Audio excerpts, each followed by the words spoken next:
Heute werde ich euch Deko-Ideen mit Narzissen im Glas zeigen und auch erst einmal herzlich willkommen auf meinem Kanal an dieser Stelle. Ja, jedenfalls hat jetzt mein erstes Glas eine Höhe von 25 cm und der Durchmesser beträgt 14 cm. Dieser Topf mit Narzissen wird nun mit Curly Moos umwickelt werden. Alternativ könnt ihr aber auch genauso gut dafür Plattenmoos verwenden. So, ich lege mir das jetzt hier erstmal drumherum, mein Curly Moos. Und da soll es auch gleich so viel Curly Moos drumherum gewickelt werden oder dran befestigt werden, dass man halt diesen unschönen gelben Topf nachher nicht mehr sehen kann. Erstmal hier so locker flockig, sage ich jetzt mal, justieren. Mal eben schauen, könnte man jetzt hier an irgendwelchen Stellen noch was sehen. Das hier ist jetzt ein Tacken zu tief. Dann nehme ich mir jetzt Bindedraht.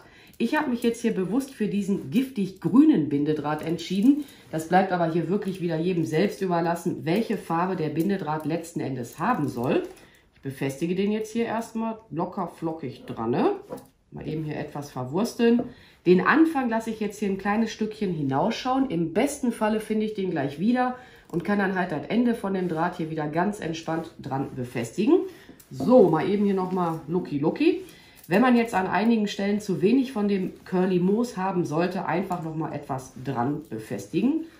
Und jetzt hier so lange mit dem Draht drumherum wickeln, bis das Ganze halt bei euch hält.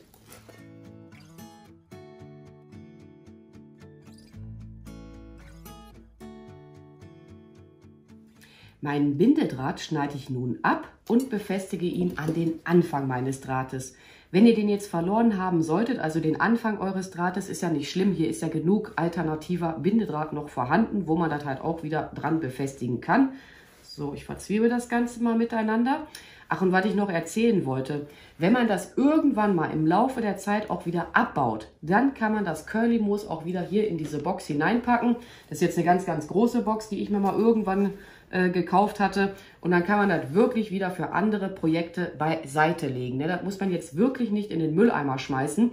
Deswegen war das jetzt auch der Grund, warum ich diesen Topf drumherum gelassen habe, damit er halt beim Wässern hier nicht so die Feuchtigkeit an das Curly Moos dran kommen kann.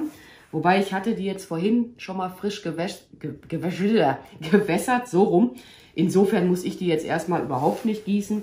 So, diese Reste, die packen wir jetzt ja auch einfach mal hinein. Und so eine Deko mit Narzissen, also wenn die jetzt noch ganz, ganz klein sind, ne? Bei mir sind sie jetzt schon ziemlich weit hinausgetrieben. Auf jeden Fall, wenn die noch ganz, ganz klein sind, dann hält das bei mir in der Wohnung 3 Wochen. Ich habe es aber jetzt auch nicht brüllend heiß in der Wohnung. Ansonsten einfach mal in einen Flur hineinstellen, wo es halt nicht so warm in der Wohnung ist. Ja, umso wärmer das letzten Endes bei euch in der Wohnung ist, umso schneller schießen die halt nach oben hinweg. So, jetzt gehe ich ein bisschen auf Risiko. Ich habe hier noch diese giftig grünlichen Kieselsteinchen. Die kommen jetzt mal in mein Glas hinein. Wenn es nicht aussehen sollte, wird das einfach wieder abgebaut werden. Aber ich denke, es könnte ganz gut aussehen. Diese grünen Kieselsteinchen hatte ich auch mal für ein Projekt aus dem letzten Jahr verwendet. Ich glaube, das war eine Deko-Geschichte mit Hyazinthen. So, jetzt wollen wir mal gucken, ob wir das hier auch ordentlich in das Glas hineinkriegen. Schwupp. Sieht man sie noch? Doch. Also ich finde, das passt farblich echt gut. Ist zumindest jetzt mein Empfinden. Ja, und wer möchte, der kann das Ganze jetzt auch noch etwas österlicher dekorieren. Ich muss mir jetzt mal selber einen kleinen Moment auch mal Gedanken machen, wie ich jetzt hier weiter fortfahren möchte. Ich werde jetzt nur noch diese 3 Wachteleier einarbeiten und dann habe ich hier noch einen Zweig von einem Weidenkätzchenbaum. Stammt aus dem Garten eines Freundes, von daher hatte ich jetzt Glück und musste die nicht kaufen. Ja, und noch mehr werde ich daran dann auch nicht dekorieren. So, diese 3 Wachteleier können ruhig beisammen sein, wie ich jetzt zumindest finde. Na, dieses Unschöne will ich aber jetzt nicht nach vorne haben. Und den machen wir jetzt mal hier vorsichtig so umgeknickt hinein.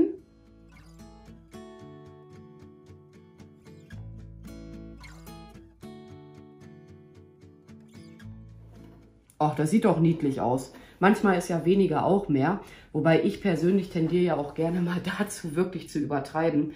Aber wie gesagt, noch mehr werde ich darin jetzt auch nicht dekorieren. Und dann geht es für euch jetzt direkt weiter mit Glas Nummer 2. Mein zweites Glas hat eine Höhe von 19 cm und der Durchmesser beträgt ca. 20 cm. So, und das Glas kann jetzt erst einmal beiseite. Ich werde jetzt mal hier diese Narzissen aus ihrem Topf hinausnehmen. Muss man ein bisschen andrücken, damit man sie halt einfacher hinausbekommt. weil die waren schon etwas durchgewurzelt durch den Topf. Und was wollte ich euch jetzt noch erzählen? Wenn die Narzissen im Laufe der Zeit mal verblüht sind, dann pflanze ich meine einfach in den Garten aus. Alternativ kann man sie aber auch wieder genauso gut in Töpfe pflanzen und hebt sie dann auf für das nächste Jahr. Verblühtes kann man bei denen immer direkt abschneiden, aber die Blätter, die lasse ich immer so lange dran, bis ich die halt abzupfen kann. Weil, ja, wie soll ich das jetzt erklären? Die Knolle zieht aus den Blättern wieder Kraft hinaus. Ich hoffe, ich habe es jetzt richtig erklärt. Und dann haben wir jetzt hier Plattenmoos am Start. Beziehungsweise, ich war jetzt schon einen Tacken zu weit, wo ist mein altes Brotmesser? Das ist mir hier nämlich nachher zu hoch. Und das können die Narzissen abhaben, wenn man hier mal einen Teil der Wurzeln einfach mal beseitigt. Die bilden dann halt im Laufe der Zeit wieder neue Wurzeln aus. Das wird dann optisch gleich besser aussehen. Zack, können wir mal rein. So, mal eben gucken. Also hier Plattenmoos am Start. Mal eben schauen, wie viel wir gleich überhaupt benötigen. Das ist jetzt auch noch Plattenmoos, das stammt aus irgendeinem vorherigen Projekt. Ich werde jetzt auch keinen Bindedraht zum Befestigen benutzen. Mal eben schauen, ich kann auch ruhig etwas plüschig da unten gleich bleiben. Ne, da zupfe ich jetzt gar nichts ab. Dann kann ich das nämlich irgendwann wieder abbauen, beiseite räumen und dann halt für das nächste Jahr benutzen. So, müssen wir hier mal eben ein bisschen sauber machen, damit das Glas nicht gleich wieder pottendreckig wird. Ja. Kommen die jetzt hier schon mal hinein. Und dann kann man sich jetzt auch wieder Gedanken machen, wie man das Ganze weiter dekorieren möchte. Vorsichtig mal andrücken. Nicht, dass ihr aus Versehen hier die Narzissen irgendwie im schlimmsten Fall noch kaputt quetscht. Das wäre es jetzt, ne? Mir passiert das jetzt hier gleich. Boing.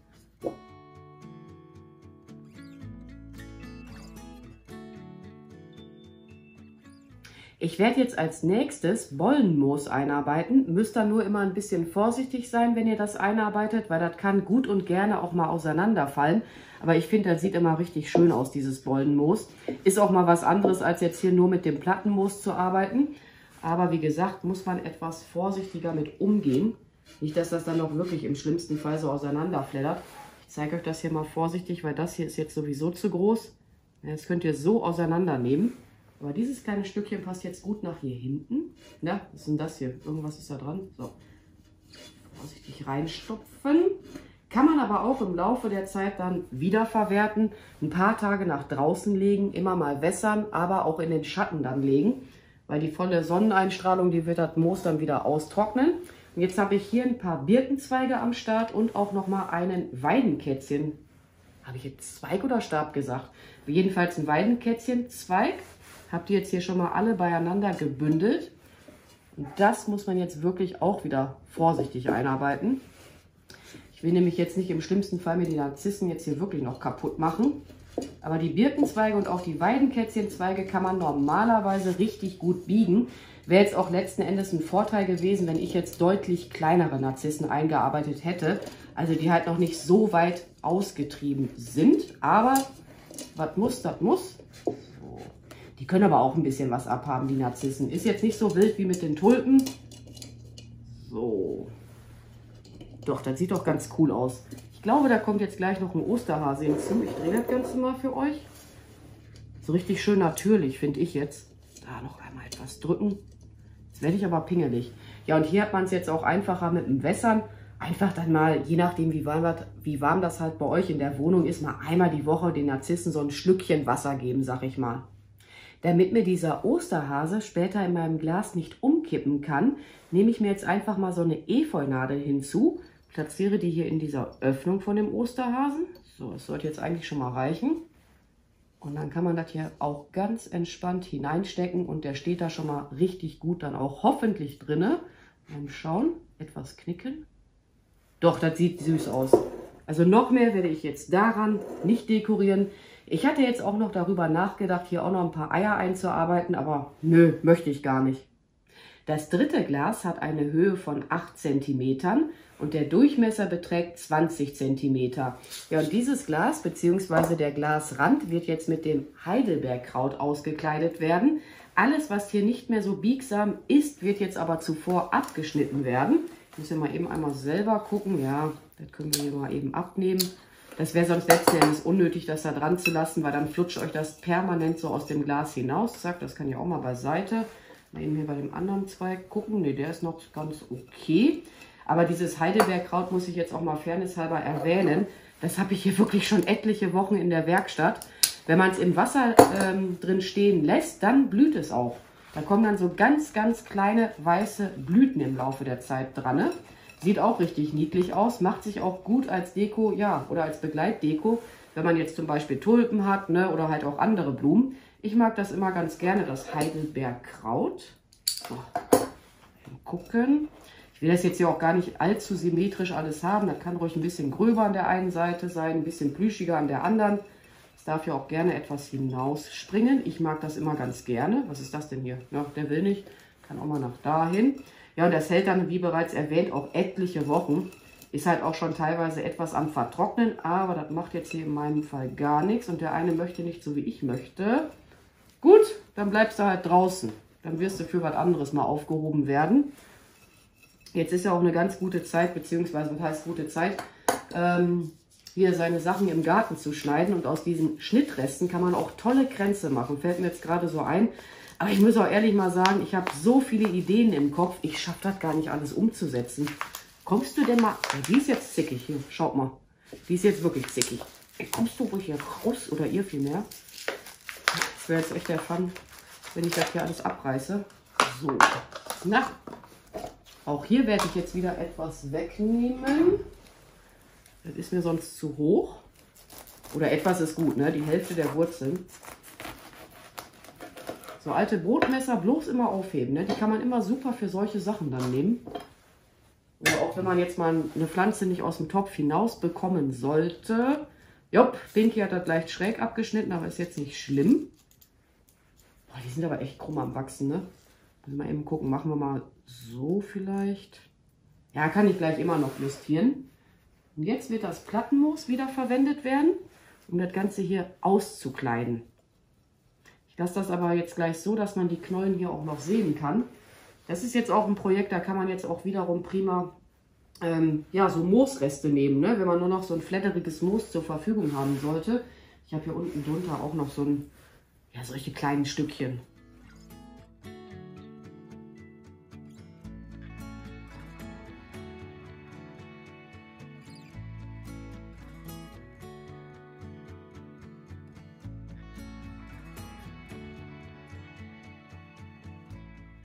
Nun werde ich noch ein paar Federn einarbeiten. Dann habe ich hier noch ein paar getrocknete Tilansien. Ja, und nicht zu vergessen diesen ganz alten Osterhasen. Den werde ich hier aber jetzt nur einfach so platzieren. Und dann bin ich mit der Dekoration auch soweit fertig.